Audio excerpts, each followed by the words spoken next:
Christmas dinner at my parents' house always followed the same script. Same long table, same dry turkey, same people pretending they liked each other for 3 hours because tradition demanded it. I showed up on time, like always, wearing a plain sweater, jeans, and boots that still had military dust ground into the seams. No makeup worth mentioning, no designer bag, no performance. My sister Rachel arrived 40 minutes late, like a celebrity making an entrance. Perfect hair, perfect smile. Her boyfriend parked her SUV right out front like it was a billboard. The moment she walked in, the room shifted. My mom lit up. My dad stood straighter. Someone took her coat like she was checking into a hotel. Rachel kissed cheeks, laughed loud, and immediately started talking about traffic near the lake. Not traffic, lake traffic, boats, dock space, neighbors building new decks. The usual. I took my seat near the end of the table. That was my spot every year. Close enough to hear everything. Far enough that no one asked me too many questions. Dinner started. Plates clinked, wine poured. My dad cleared his throat the way he always did when he wanted attention. "So," he said, smiling toward Rachel, "how's life on the lake?" Rachel leaned back in her chair. "Busy," she said, "but in a good way, Dot. You know, when you finally invest in the right place, everything else just lines up." A few people nodded. Someone said, "Must be nice." Rachel smiled like she'd earned it all personally. Then my dad turned to me. Not casually, not accidentally. He turned fully in his chair, glass in hand, voice just loud enough for the whole table. "And you?" he said. "Still doing the Navy thing?" I nodded. "Yes, sir." He chuckled. "Not mean. Worse." Amused. "With your Navy paycheck," he said, "when will you ever own a lake house like your sister?" The table exploded. Not cruel laughter. Comfortable laughter. The kind people use when they're glad it's not aimed at them. Rachel smirked. Not a full smile. Just enough I looked down at my plate. Mashed potatoes. Gravy running into the green beans. I had seen this moment coming for years. I just hadn't known it would land so clean, my dad went on. "I mean, no offense," he said, which meant offense was the point. "But renting forever isn't really building anything, is it?" Someone laughed again. Someone else raised their glass toward Rachel. She didn't say a word. She didn't need to. Her face said everything. She was winning. Again I took a sip of water, let the noise wash over me. This was the part where I usually stayed quiet, where I nodded, where I let it pass so we could all pretend Christmas hadn't turned into a scoreboard, but this time felt different. Maybe it was the way my dad said Navy paycheck, like it was something embarrassing. Maybe it was the way Rachel didn't even bother pretending to be modest. Or maybe it was just exhaustion, the kind that builds when you've spent years letting people rewrite your story because it's easier than correcting them. I set my glass down. The laughter was still fading when I spoke. "Actually," I said, calm and even, "she doesn't own that lake house." The table stopped. Not immediately. Just enough hesitation that people weren't sure if they'd heard me right. Rachel turned her head slowly. "What?" I didn't raise my voice. Didn't rush. "She rents it," I said. "She's been renting it." Silence settled in, not dramatic, uncomfortable. My dad frowned. "What are you talking about?" I reached into my bag and pulled out my tablet. No shaking hands, no speeches. "I'm talking about the lease," I said. That was the moment the room changed. If this kind of family drama hits close to home, drop a comment below. And if you want more real stories like this, go ahead and subscribe. It helps the channel more than you think. I unlocked the screen and turned it toward the center of the table. Rachel stood up halfway from her chair. "Emily, stop!" I ignored her. The document was simple. Address, term, names, monthly amount. Past due balance highlighted in red. My dad leaned forward. His face drained fast. Rachel's mouth opened, then closed. "This isn't funny," she said. "I'm not joking," I replied. Someone whispered, "Oh my God." I tapped the screen once. "She's 4 months behind." My dad looked at me like he was waiting for a punchline. "Behind on what?" Rent, I said. Rachel laughed, sharp and high. This is insane! You don't own anything like that, I didn't argue. I scrolled property management report, late notices, photos from the last inspection. Nothing dramatic, just facts. The room felt smaller. Chairs creaked. No one reached for their wine. My dad sat back slowly. You're saying I bought it 3 years ago, I said. Under an LLC. Rachel shook her head. You're lying. I met her eyes. You applied to rent it. You signed the paperwork. Her smirk was gone now. Completely. My mom put a hand to her mouth. Rachel? Rachel didn't look at her. I didn't add anything else. I didn't need to. The truth sat there between the serving dishes and the half-empty glasses. Solid. Heavy. My dad swallowed. Why wouldn't you tell us? I shrugged. You never asked. No one laughed this time. Rachel sank back into her chair, mascara already starting to run outside. Someone lit fireworks down the street. The muffled pops filtered through the windows like punctuation. I picked up my fork and took another bite, the same way I always had. I didn't finish my plate. Nobody asked why the table looked frozen, like someone had paused a movie mid-scene. Forks hanging in midair, faces stuck somewhere between denial and slow realization. Rachel's eyes stayed locked on the tablecloth like she could disappear into it if she stared hard enough. I got up quietly and took my plate to the kitchen. I wasn't being dramatic. I just didn't feel like watching the panic set in. Not yet. My parents' kitchen looked exactly like it did when I was 14. Same tile, same sink, same humming fridge covered in Rachel's high school photos and sorority composite.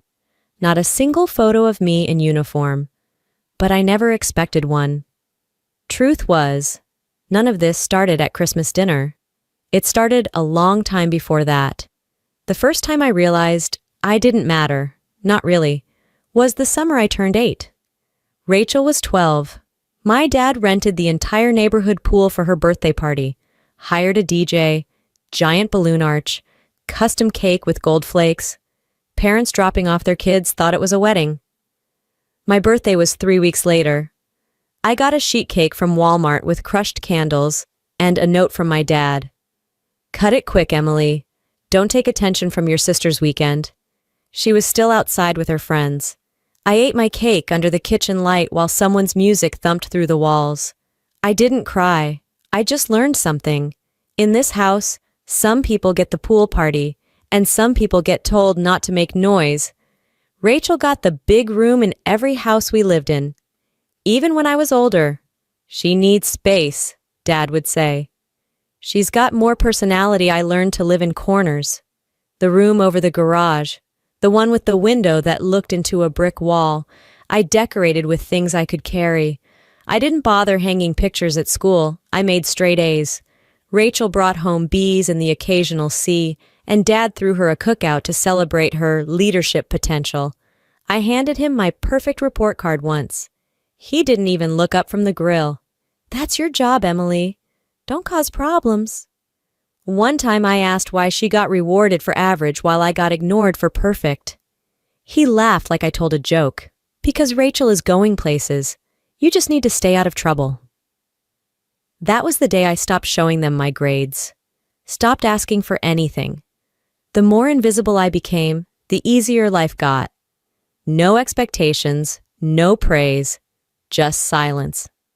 By the time I hit high school, Rachel had taken over the house like she was some minor celebrity. Friends over every weekend, music blasting, my dad acting like he was hosting a reality show. I learned to walk around the living room like a ghost. If I paused too long, I'd hear it. Emily, go find something useful to do. So I did. I vanished. Mom once called me dependable, like that was supposed to be a compliment. But what she meant was, you don't cause scenes. You don't ask for things. You stay quiet. You make it easier for us to forget you exist. I wore Rachel's hand-me-downs until the seams gave out. Used her old phones with cracked screens. Got $20 a week for being so responsible while Rachel got brand new everything and a line of credit. The Christmas I was 14 sealed the deal. Rachel opened a diamond necklace and a brand new laptop. Because she's going places, Dad said. I opened a Target gift card and got a 10-minute talk about humility. I said thank you, went to my room, and didn't come out until January 2nd. After that, I stopped pretending we were the same kind of daughter's college. Rachel got a party, a private dorm, a brand new car, full tuition, and a credit card with a $5,000 limit. I got directions to the community college and a list of jobs that were hiring. And I wasn't dumb. I knew what they thought. Rachel was the star. I was background. So when I enlisted in the Navy after my first year at community college, nobody stopped me. My dad actually smirked. Guess not everybody's cut out for college. He told people I couldn't hack it and needed discipline. But I didn't join because I failed. I joined because I wanted to disappear completely and earn something they couldn't ignore. Boot camp didn't break me. It cleared the noise. Serving gave me structure. Rules made sense. Nobody cared about my last name. Promotions came from work, not personality. And best of all, there was no Rachel. But no matter how far I deployed, no matter how many commendations I earned, back home I was still just Emily. The quiet one, the practical one, the one renting some tiny apartment, doing who knows what in the Navy. They didn't ask questions. I didn't offer answers. At one point, when I was already 3 years in, my dad said during a barbecue, "I'm proud of Rachel, you know? She's building something real. All that real estate stuff, that's generational." Then he looked at me. "But hey, your job's important too. Every family needs someone who knows how to follow orders." I smiled, nodded, took a sip of beer, because in that moment, I knew what he didn't. I wasn't following anymore. I'd already started building something of my own. And the best part? They were going to walk right into it without ever seeing it coming. I didn't send photos home during basic, not one. When everyone else was mailing graduation announcements, I mailed nothing.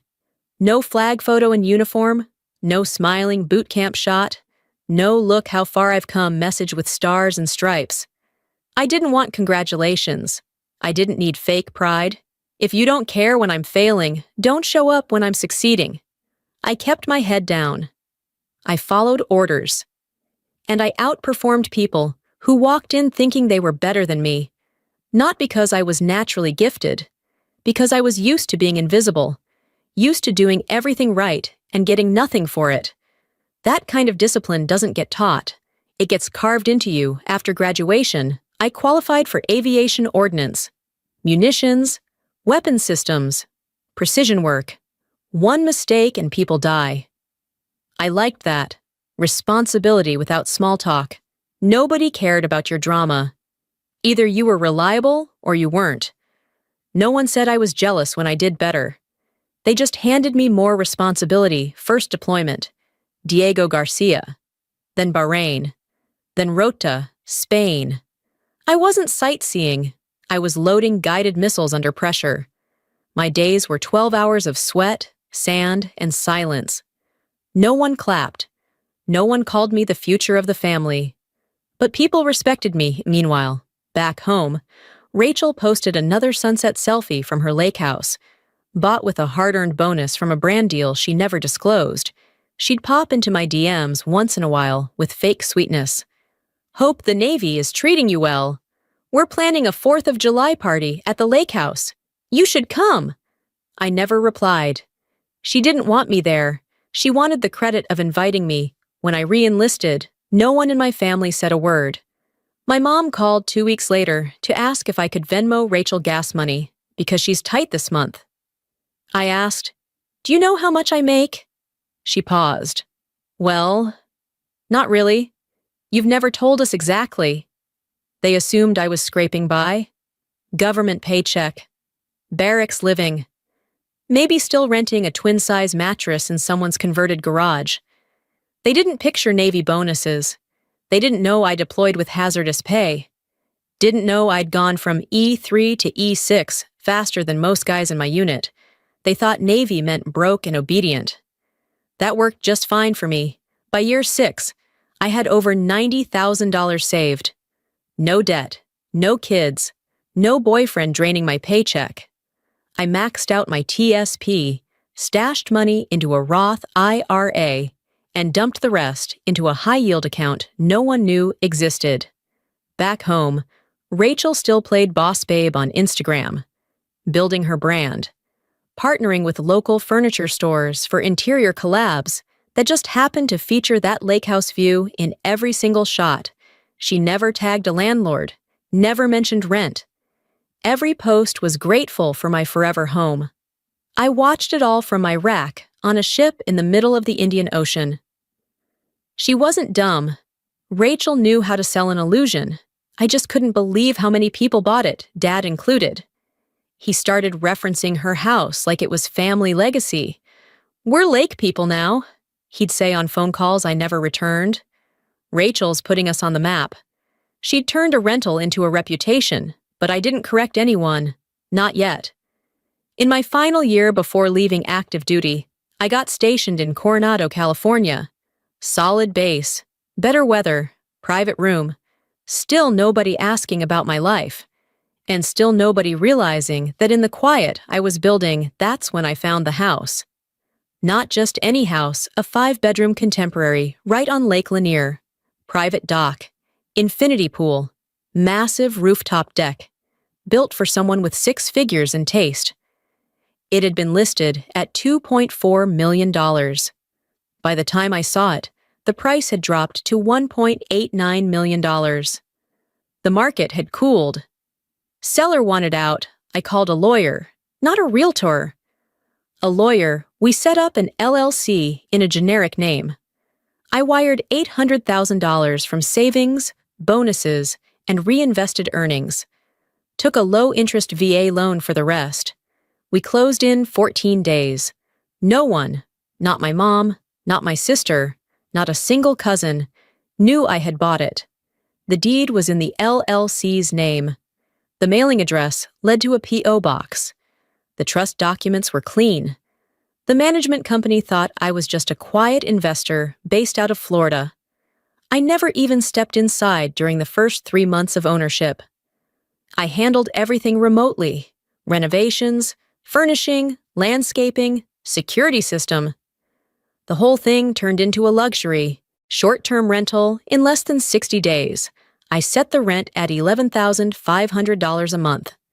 First tenant? A pharma exec from Atlanta. He paid in full. On time. For 18 months, Rachel posted a story once about manifesting generational wealth. She had no idea her own sister was already running laps around her in silence. And I preferred it that way. Let them think I was still sleeping on someone's couch. Let them picture me in some shared apartment, with peeling paint and army green duffel bags stacked in the corn.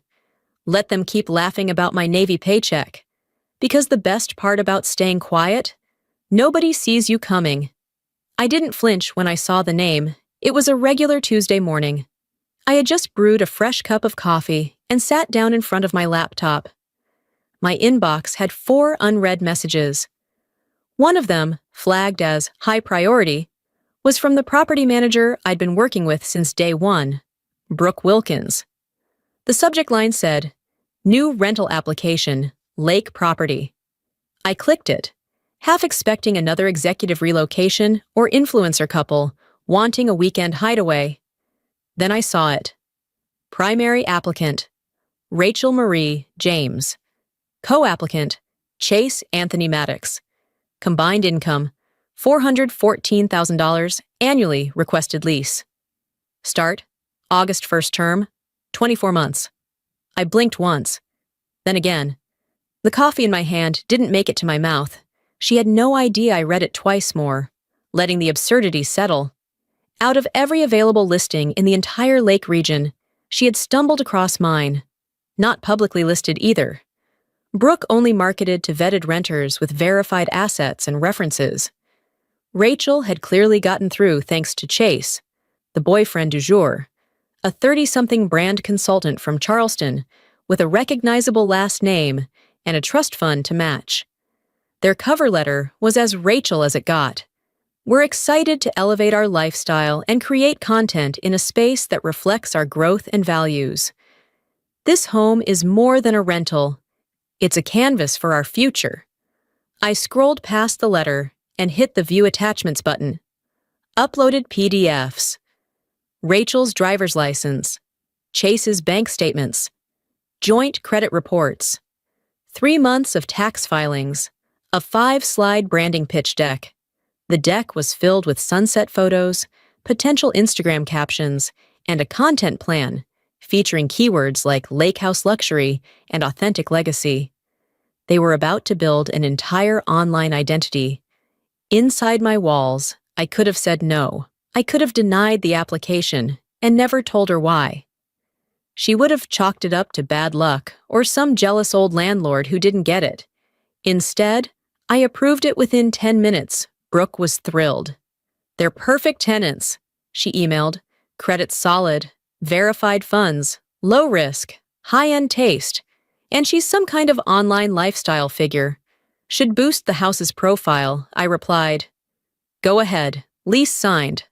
First and last month's rent wired. Keys handed over." Rachel and Chase moved in the first week of August. 2 days later, the internet exploded. Rachel posted a slow-motion reel of her twirling on the rooftop terrace, champagne flute in hand, with the caption, "Stepping into our forever era." Then came the stories. The drone shots, the flower arrangements, the monogram towels, the My Lake Life highlight tab on her Instagram. Every post screamed ownership. None of it mentioned rent. My dad texted the family group chat. "Looks like Rachel finally made it. That's how you build something real." My mom replied with a gif of someone crying tears of joy. My aunt added 10 heart emojis. I sent a thumbs up and muted the thread. Rachel posted 5 more photos that week, each one more carefully staged than the last. The open kitchen island with cut grapefruit and sparkling water. The lakeside yoga poses. The dock at Golden Hour Chase showed off the grill setup, labeled it ours, shot a video captioned, "Home hits different when you earn it." I never said a word, didn't email, didn't comment, didn't even click. Every single month, Chase's trust-funded checking account wired the full $11,500 right on schedule. Brooke sent over inspection reports like clockwork. "Immaculate condition," she noted each time. "Smells like diptyque candles and fresh orchids." I stayed quiet. Kept stacking money, kept working. The house appreciated in value while Rachel posted about slowing down and being grateful. It wasn't personal, not yet. Then Chase was gone. No announcement, no breakup post, just gone. Unfollowed, erased. Scrubbed, in his place came Darren. 38, covered in tattoos, with a fitness podcast and a personal brand built on dominance mindset. He moved in before Brooke even processed the update. Within a week, everything changed. Gone were the curated shots and clean countertops. Now the inspections showed water rings on the tables, trash on the deck, missing throw pillows, smudged mirrors, party flyers left under the welcome mat. Rent came in late. September. Then again in October. Then nothing in November. Brooke flagged it. I let it sit. She sent reminders. Rachel replied with excuses. Waiting on a brand payment. Instagram changed their algorithm. Cash flow issue. Next week, promised December arrived. The balance passed $34,000. Rachel posted a photo on the rooftop with Darren, clinking glasses with the caption, "Cheers to growth, love, and property ownership." That word, ownership, landed harder than any missed payment. She didn't know she was already underwater. She didn't know the lease was month to month now. She didn't know she was still living in my house. But she was about to find out. I didn't find out from Instagram. I found out from a guy in my office who thought he was paying me a compliment. "Hey, isn't that your sister?" he asked, holding out his phone like it was something I should be proud of. "She's on the morning show, Channel 9. Did a segment about women in business or something." I took the phone and tapped play. There she was. Hair curled, makeup done, smiling wide on a white couch with a mug that probably had nothing in it. The Chiron under her name read, Rachel James, lifestyle influencer, entrepreneur, homeowner. Homeowner, I didn't even react, just stared. The anchor leaned in. So, Rachel, you've really built something here. Tell us about this lake house everyone's obsessed with. Rachel gave her signature soft laugh, like someone who'd just been asked if she models professionally. Well, I've always believed in manifesting your reality. I saw that house in my dreams before I ever stepped foot in it. And now, it's home. The camera cut to drone footage I recognized instantly. My roofline, my dock, my landscaping. The kitchen Brooke had sent me photos of just last week. Fresh flowers, my furniture, my floors. The host nodded. It's gorgeous. And I love that it's yours. Rachel smiled like she'd just signed the deed. She talked about intention, about ownership, about designing her space from the ground up. She mentioned a future dock expansion and possibly building out a guest house for retreats. She said the lake house was an investment in legacy. She never once said the word rented. Not once. The segment ended with her handing over her Instagram handle and giving a wink to the camera. Come see more of the lake life. You'll fall in love with it, just like I did. I handed the phone back. My coworker chuckled. Damn. I guess she really made it, huh? I just nodded. Looks like it? I didn't correct him. I didn't say the words I wanted to. That's my house. She's $34,000 behind on rent. She's living on credit and captions. Instead, I went back to my desk and opened the portal. The balance had ticked up again. Another month gone. Total owed $45,900. Brooke had already sent a final notice. She CC'd me. Rachel responded with a 2-line email. Sorry again. Things are shifting. We're close to finalizing a new deal, expecting payment by the 20th. The 20th came and went. Nothing Brooke called. Do you want to initiate formal proceedings? I leaned back in my chair. Not yet. That morning show changed everything. This wasn't just about missed payments anymore. This was performance, a full-blown play, with Rachel in the spotlight, acting like she owned a stage I built. And she had no idea the lights were about to go out. I started reviewing the lease documents again. Month to month since September. Termination clause clean. 30 days notice, delivered certified, would start the countdown. No extensions, no grace eviction wouldn't be personal. It would be business. But I didn't file yet. I wanted the right moment. The Christmas invite came 2 weeks later. Group text from Mom. Dinner at our place again this year. Prime rib and wine, just like always. Bring whoever. Festivities start at 5. Rachel chimed in 20 minutes later. Can't wait to see everyone. We'll probably swing by after a little dockside toast at our place first. That little winking emoji did it for me. Our place, she was weeks behind on rent, under lease review, and using my property as a stage prop for her personal brand. Fine. If she wanted an audience, she'd get one. I booked my flight home the next day. Didn't tell anyone. Just showed up the afternoon of Christmas Eve.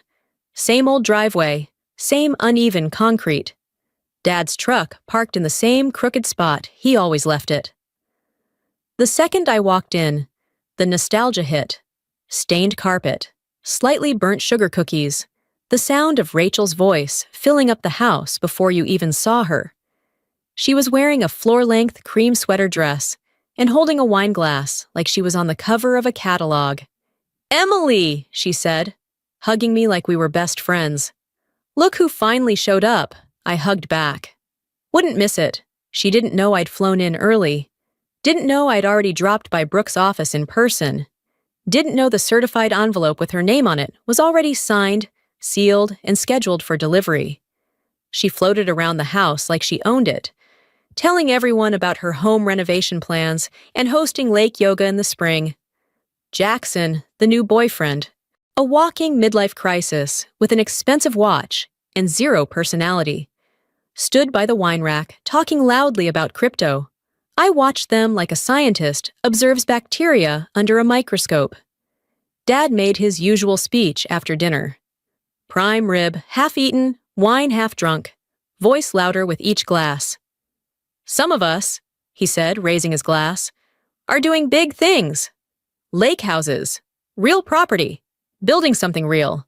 Then he turned to me. And some of us are still figuring it out, huh? Laughter. Rachel giggled. You'll get there, Emily. Maybe start small, like a condo. One of those cute little 2-bedroom ones with a community pool. My hands didn't shake. My voice didn't crack. I just stood up, pulled out my phone, and opened the property management portal. I turned the screen to face the table lease agreement. My LLC, my signature, Rachel's name. Outstanding balance, $45,900. Status, 4 months delinquent. No one said a word. Nobody moved. Nobody said a word. My phone screen lit the center of the table like a courtroom exhibit. My sister's face lost every ounce of color. Dad's jaw tightened so fast, I could hear his molars grind. Jackson, standing behind Rachel, looked down like someone just yanked the floor out from under him. I didn't say a thing. I didn't have to. The numbers were doing all the talking. The lease agreement with her name on it. The outstanding balance, $45,900. The 4-month delinquency status. The notice sent. All on screen, black and white. No edits, no wiggle room. The same people who laughed 10 seconds ago were dead silent. Now Rachel finally broke the quiet. This isn't real. You faked this. You're not even a landlord. I turned the phone back toward me and tapped one button. Up came the certificate of incorporation, my name, my LLC, my trust. The address of the lake house, the signed lease agreement, the wiring records from her now ex-boyfriend's trust fund account. Still no sound from anyone, not even a fork scraping a plate. I looked straight at her. You applied to rent the house through a private firm. I personally approved the application. I've been your landlord for 2.5 years. You're 4 months behind on rent. You owe me close to 50 grand. Rachel blinked like she didn't understand the words. My dad finally spoke, voice low and shaking. You planned this. I didn't blink. I planned a retirement.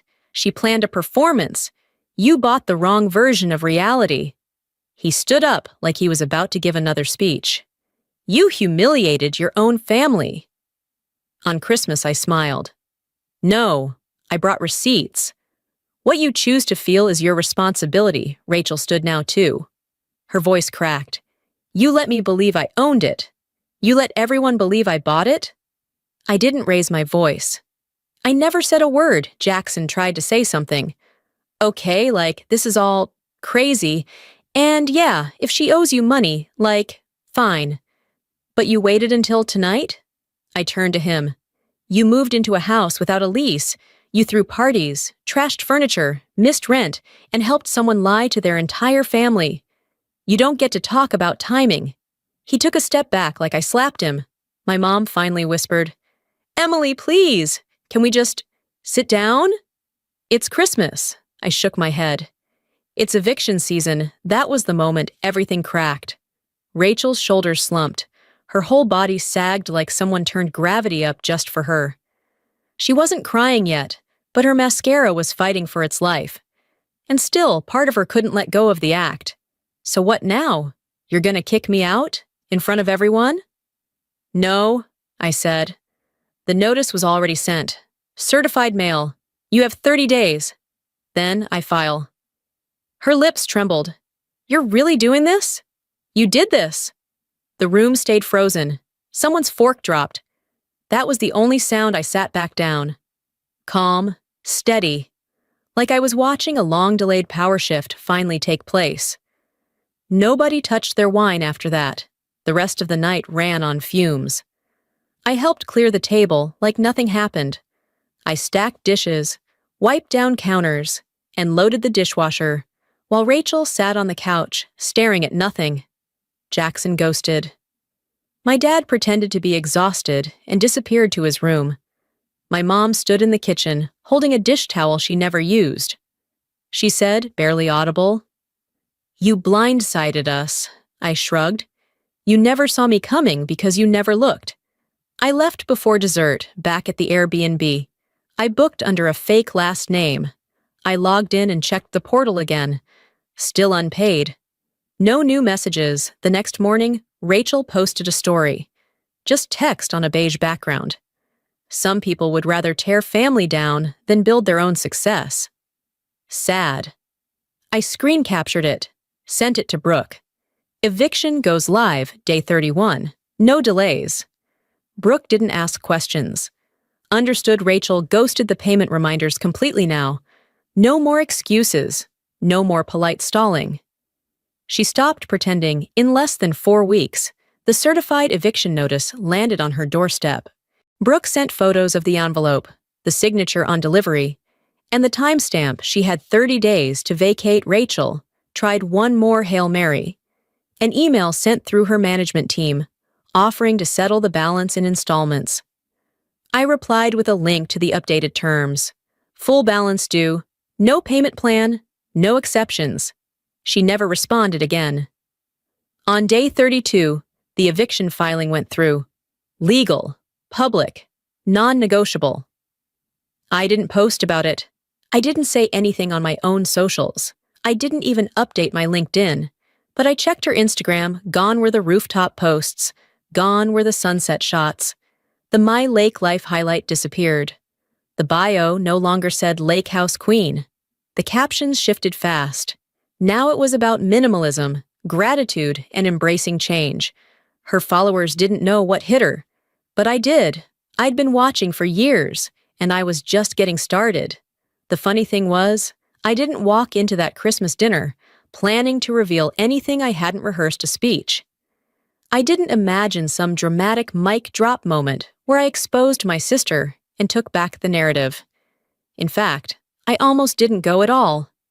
I booked a flight on a whim and told myself I'd leave after an hour, 2 tops. But when Rachel opened her mouth and started talking about dock renovations like she was flipping the Kennedy compound, I couldn't sit through another lie. She said it casually, like she was giving an HGTV interview. "We're thinking of tearing down the whole upper deck, replacing the rails with glass, maybe a wet bar facing the lake, and a second-level lounge. Darren knows a guy who does fire pit installations. Should be wild by summer." Dad actually clapped. Now that's vision, and then he looked at me. Always back to me. "You ever gonna own something, Emily? Or you still playing G.I. Jane and living off base housing with rats and roommates?" Laughter. Not a lot, but just enough. Rachel took a sip of her wine and added with a smile. "Some people rent. Some people own. It's a mindset." I didn't stand up because I was mad. I stood up because I was done.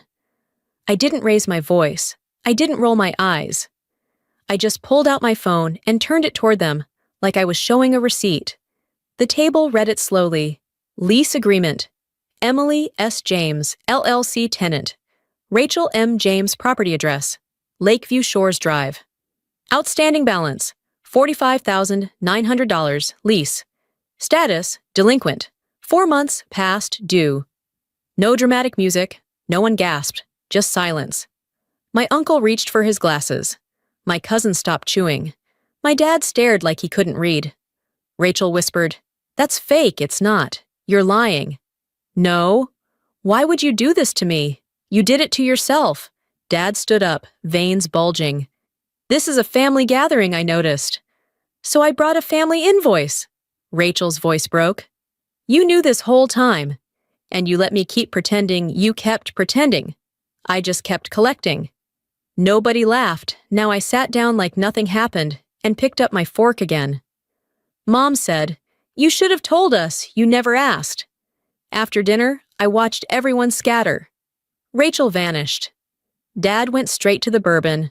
Mom just kept folding and unfolding the same napkin. I stayed in the kitchen and helped clean up like I always did. Stack the dishes, scrape the leftovers. Pretend like I wasn't the villain now, just because I didn't lie by omission for once. That night, Rachel texted me from upstairs. I hope it was worth it. I didn't respond. There was nothing left to say. The next morning, I left before sunrise. No goodbyes, no hugs, just a silent drive to the airport and a $5 coffee that tasted like freedom. Rachel made one last move before the eviction went through. She hosted a goodbye party at the house like it was a choice, posted it on Instagram. Our time at the lake is coming to an end. On to bigger things.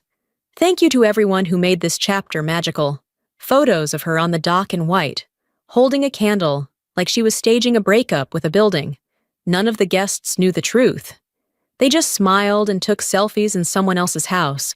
Brooke sent me the final inspection photos 3 days after she left. Damage to the stairs, scratches on the kitchen island, one broken window on the upstairs landing, a pile of unopened mail stacked behind the front door. Including the final invoice, she left it all behind. Darren didn't even show up to help her move. She hired a $99 per hour junk removal crew and dumped everything she couldn't carry in a borrowed SUV. I filed a collections claim for the unpaid rent, plus damages. Her credit score, once in the 700s, dropped over 150 points. Brooke relisted the house a month later. The market had flipped again, this time in my favor. 14 offers in 5 days. 11 were cash. 9 were over asking. I accepted one without blinking. $2.74 million. Closed in 21 days. Net profit after all fees, commissions, and mortgage payoff? $918,000. I moved to Austin the following week. New job. New loft. Full cash purchase. No roommates. No borrowed furniture. No more questions about whether I'd ever own something. I changed my phone number. My email. My emergency contacts. Blocked every relative still talking to Rachel. I didn't look back, but she tried one last time. A burner Instagram account. No profile picture. 4-paragraph message about healing and forgiveness, and being sisters. No matter what, I blocked it. Without reading the second paragraph, Dad sent a letter to my old P.O. box. Handwritten, 10 pages. Talking about mistakes and pride, and how blood is thicker than bank accounts. I shredded it without opening it all the way. Mom sent a birthday card that somehow got forwarded. It came back, returned to sender. Nobody gets a second chance to rewrite my story now. Not after all the years they spent erasing me from theirs. I didn't celebrate when the wire hit. $918,000 cleared into the trust account before noon on closing day. I watched the numbers shift on the screen. Just digits. No applause, no fireworks, no rush of triumph. Just quiet. Then I closed the laptop and took the trash out like it was any other Wednesday. I didn't tell anyone I sold the lake house. Not my coworkers. Not the new friends I was starting to make in Austin. Nobody got the full story. Nobody needed to. I'd spent my entire life being underestimated, spoken over, and explained away. There was something beautiful about knowing the win belonged to me alone. Rachel never found out the final sale price. She'd moved on to rebranding herself as a digital nomad in Charleston, renting a guest room from a sorority sister, and pretending she loved the simplicity of a shared bathroom and paper-thin walls. She posted things like, "Downsizing isn't defeat, it's freedom, and minimalist by choice, not by force." I didn't even bother rolling my eyes anymore. She hadn't paid a single dollar of the balance she owed. Not 1 cent. The collections account had reported to all 3 bureaus. Her credit score was tanked. She applied for 2 apartments in Greenville and was denied both. The third one approved her with a $5,000 deposit, co-signer, and 3 months of rent up front. She couldn't swing it. Her next move was a pull-out couch in Jackson's cousin's townhouse. She lasted 4 months before the cousin got engaged and asked her to move out. Then it was back to Columbia, sleeping on an air mattress in a friend's den. She posted fewer stories after that. Her Instagram went dark for weeks. When she finally posted again, It was a blurry photo of a coffee mug with the caption, "Rebuilding quietly, I didn't like it." I didn't watch any of the videos she shared from her car, talking about finding herself or being in a season of transition. I didn't care that she was on another self-discovery loop. She wasn't my responsibility anymore. I blocked her new number before she could use it. I didn't write back when Mom emailed either, twice from a burner account after I'd blocked her regular one. One message said, "We miss you, please come home." The second said, "You've made your point, both went to trash, unopened." I'd spent 28 years swallowing guilt, shame, and silence. I wasn't about to take another bite. I made a list of everything still connecting me to them. The old P.O. box? Closed. The shared streaming account? Canceled. The bank card my name was still on as a secondary emergency contact? Removed. Even the dusty storage bin in their attic with my childhood trophies. I paid a junk service to retrieve it and burn the contents. Clean breaks require clean lines. I didn't feel angry. I didn't feel bitter. I just felt weightless. The loft in Austin was everything I'd never allowed myself to want. 2 bedrooms, floor-to-ceiling windows, direct view of Lady Bird Lake, all new appliances, all mine, paid in full, no mortgage. I furnished it slowly. No impulse buys, no cheap sets from discount websites. Just good pieces I loved, one at a time. The closet was organized by color. The fridge was always stocked. The bathtub had jets. The only sound at night was the hum of the city outside. No yelling, no tension, no lectures about ambition. I stopped checking their socials completely. Not even out of discipline, just disinterest. I knew what the content would be. Curated messes, filtered apologies, new angles of the same collapse. There's no plot twist in a loop. Dad had gone quiet since the letter failed. Word got back to me through one of his old golf buddies. He wasn't invited to the Saturday morning tea time anymore. Apparently, that video from Christmas dinner made it to their group chat, and nobody let it go. "Still got that daughter who owns your other daughter?" That line alone cost him a year of social life. He sold his club membership a few months later and started golfing alone at a public course on the edge of town. The guy who told me said he looked 10 years older than last Christmas. I wasn't sorry. None of them were sorry when I was 14 and blowing out candles on a gas station cake while my sister threw parties in a rented bounce castle. None of them were sorry when I shipped off to basic and they sent a group text that said, "Good luck," and nothing else. None of them were sorry when I came home after 2 deployments and ate dinner in silence while Rachel passed her phone around, bragging about her new YouTube followers and fake skincare brand. So I owed them exactly what they gave me. Nothing. I didn't disappear out of spite. I disappeared out of necessity. Silence for me wasn't a punishment. It was recovery. Nobody gets to ask what I'm doing now. Nobody gets to visit. Nobody gets the new address or the Wi-Fi password or a key to the front door. That house was the final tether. I cut it, cashed it, and walked into a life they never believed I could build. I never looked back. I didn't recognize the name right away. It was a Tuesday, sometime around noon. I was working from my apartment in Charlotte, still on a project deadline, still answering tickets with military precision, like I always did. The notification slid across the top of my screen. New rental application, Lakeview Shores, Lydia Brooks Property Management. I almost ignored it, until I saw the names primary applicant, Rachel James, co-applicant, Olivia Banks. It stopped me cold, not just because of Rachel, but because of how she applied. Lydia doesn't list publicly. Her rentals are by referral or invitation only. You don't find her lake listings by browsing Zillow. You get them through moneyed friends, quiet trust accounts, or old money handshakes, which meant Rachel didn't get the listing on her own. She piggybacked on Olivia Banks, a last name with weight type, a PR executive from Charleston with a portfolio that practically guarantees approval. The kind of woman who doesn't ask for second chances and doesn't apply to anything below 6 figures. They attached a glowing cover letter. We're excited to begin a new chapter in a serene, high-end space that reflects who we are. We value privacy, design, and quality living. This home is not just a rental.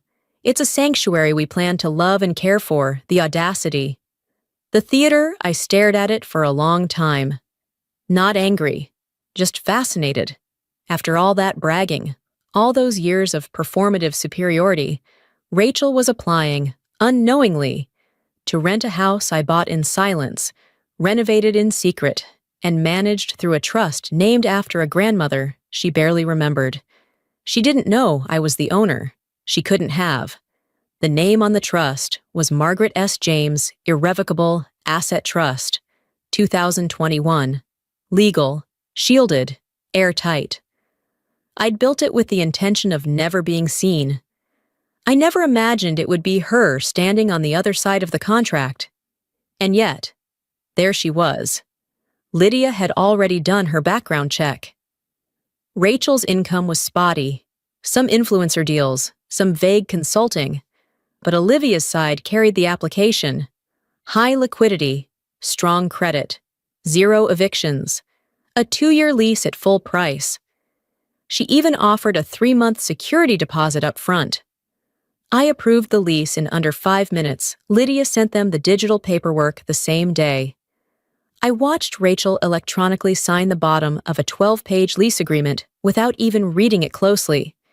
You could see the moment it hit her Instagram. First, a boomerang of her standing on the dock, rosé glass in hand. Then a slow pan of the living room staged for perfection. Then Olivia in the pool, her head tilted just right. The caption, "Our forever started here." She didn't just move in, she launched a whole new character arc. Suddenly, she was Lake Life Rachel. Hashtags, drone footage, brunch on the deck, wide shots of her home. Every post staged to scream homeowner, every caption dripping with ownership energy. My personal favorite was when she posted a photo of the master bath with the caption, "Hard work pays off hard work, huh?" I screenshotted it, filed it under things I pay for while she lies to the internet.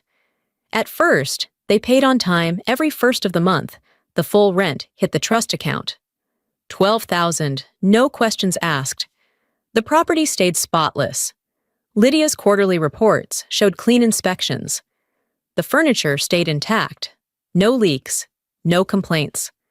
I watched it all quietly, never said a word. Never slipped. Never hinted that house made enough to cover its mortgage, taxes, insurance, and maintenance with thousands left over. Every quarter, the value rose. Every month, my net worth climbed. And still, Rachel posted like it was hers. Her view, her deck, her dream come true. She threw parties, filmed content, hosted retreats for other influencers, desperate to rebrand themselves. And it worked for a while. Until the relationship cracked, it started with Olivia slowly disappearing from the posts. First fewer photos, then none at all. Then a cryptic story from Rachel. Trust is earned. Loyalty is rare. Watch the snakes. By June, the rent hit 4 days late. By July, 12 days by August, only $4,000 came in, barely a third of what was owed. Rachel emailed Lydia with a 5-paragraph excuse about a temporary brand delay and a few pending invoices from sponsor campaigns. She asked for grace during this difficult season. I gave her 30 days that month. Olivia officially vacated. Lydia flagged it as a potential unauthorized occupant situation. Rachel had moved someone else in, some retired NFL guy with 800,000 followers and a temper you could hear through the security footage. The house changed overnight. Empty champagne bottles in the trash. Mud tracked into the foyer. The inspection photos were less pristine now, less curated. But Rachel kept posting like nothing was wrong. The lake house was still her stage. She posted a 4th of July party from the dock with catered oysters, LED lights on the boathouse, a floating unicorn the size of a Subaru, and fireworks timed to her curated playlist. The caption, "Grateful for my home every single day. She owed 38 grand. By then, I still didn't say a word." The trust account ticked lower. Late fees kicked in. She sent another message asking if we could pause rent for 30 days. Lydia declined, firm but polite. Rachel's next post? A blurry boomerang of her walking barefoot through the grass with the caption, "Abundance comes to those who believe she believed, but the balance believed harder." Rachel didn't show up to her eviction hearing. She probably never even opened the certified envelope Lydia had mailed it exactly on day 31 after the last partial payment. Proper notice. Legal language. Deadline in bold. No loopholes. The same kind of paperwork every landlord sends when tenants forget this is a transaction. Not a dream they're owed. The envelope was signed for. We had proof, but Rachel still acted like the lake house was her kingdom. By the end of that month, she owed $48,400. The fees stacked neatly, missed payments, late penalties, property wear, violation notices. Lydia filed in Lexington County Court the same morning the balance crossed that line. It wasn't personal. It was just process. Meanwhile, Rachel posted a video from the rooftop terrace with her new boyfriend, shirtless, overtanned, and built like a gym sponsorship gone wrong, twirling her in a circle with the caption, "We're building something real." She spelled building in all caps. They installed a mini fire pit on the deck and strung bistro lights without asking. Lydia flagged it immediately. Unauthorized fixtures. Lease violation number 5. I nodded. Keep documenting. Every infraction made the court's job easier. The day the eviction was approved, Rachel posted a story from the bathtub. Manifesting next-level peace. You can't manifest past due rent. The court granted a writ of ejectment within 72 hours. The sheriff's office scheduled the lockout for the following Tuesday at 8 a.m. sharp. Lydia coordinated the locksmith. I covered the cost from the trust. The house had to be vacated, inspected, and resecured. In under 4 hours, Rachel never confirmed she'd even received the ruling. But she knew because the night before the lockout, she hosted one last party. It wasn't a send-off. It was a deflection. Photos of smiling friends, cheap champagne, mismatched furniture, pushed out to the lawn. One girl in a glitter dress standing barefoot on the dock, yelling something into the wind. Jackson, her latest accessory, filming a slow pan of the lights, reflecting on the water, captioned, "Legacy in the making." No mention of the sheriff coming at dawn. No hint that this entire chapter was closing like a trapdoor. At 7:55 a.m., Lydia arrived with the officer and the locksmith. The door was locked. No response. The officer knocked 3 times, waited, then nodded to proceed. Inside, they found chaos. Furniture gone, trash bags half filled, one wine glass shattered in the sink, makeup smudged on a towel in the master bath, clothes still in drawers, a wig drying on the upstairs railing, LED lights blinking weakly from the deck as the sun came up. Rachel was gone. No note, no apology, no acknowledgement. She had vanished in the night like a bad Airbnb guest who realized the cleaning fee wasn't optional. The locks were changed. The alarm reset.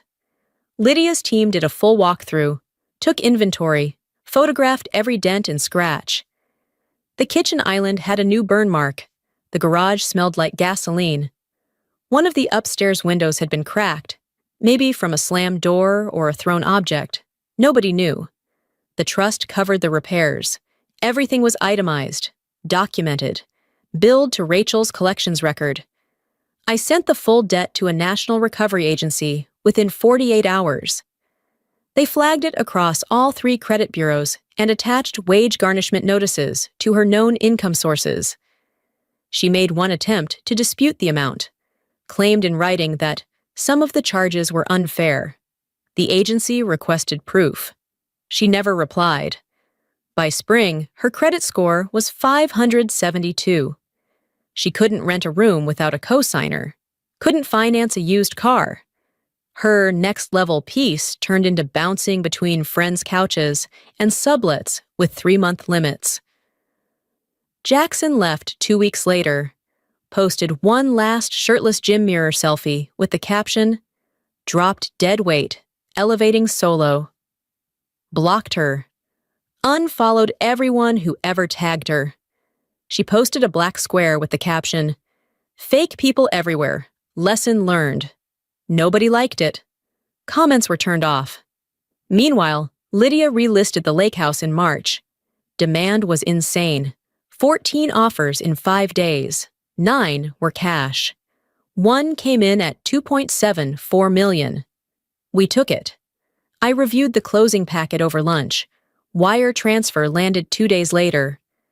After mortgage payoff, taxes, fees, and commissions, the trust cleared $918,000 in profit.